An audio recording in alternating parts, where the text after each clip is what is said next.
प्रधानाचार्य, शिक्षकगण और यहाँ उपस्थित सभी अतिथिगण, आप सभी लोगों को हार्दिक नमस्कार। जैसा कि आप लोग जानते हैं कि हम आज इस बड़े राष्ट्रीय उत्सव भारत स्वतंत्रता दिवस का जश्न मनाने के लिए एकत्रित हुए हैं। यह दिन हमारे देश के इतिहास में सबसे शुभ दिन माना जाता है, क्योंकि हमारे महान स्वतंत्रता सेनानियों द्वारा कई वर्षों के अथक संघर्ष के बाद हमें अपनी स्वतंत्रता वापस मिली थी।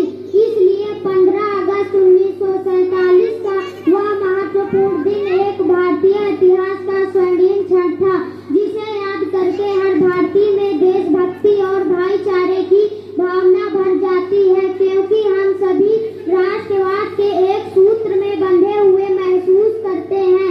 यह दिन उतने ही जोश और जुनून के साथ मनाया जाता है। स्वतंत्रता संग्राम में अपने प्राणों की आहुति देने वाले महान स्वतंत्रता सेनानियों को श्रद्धा पूर्वक याद किया जाता है और युद्ध के मैदान में अपनी जान गंवाने वाले जवानों को श्रद्धांजलि दी जाती है।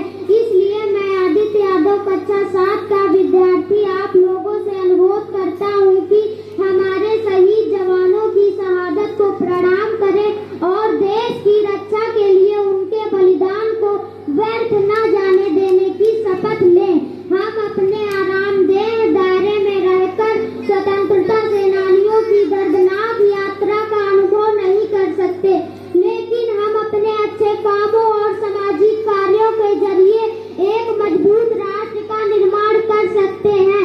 हमें अपने लिए नहीं बल्कि दूसरों के लिए भी जीना चाहिए, तभी शक्तिपूर्ण अस्तित्व संभव होगा।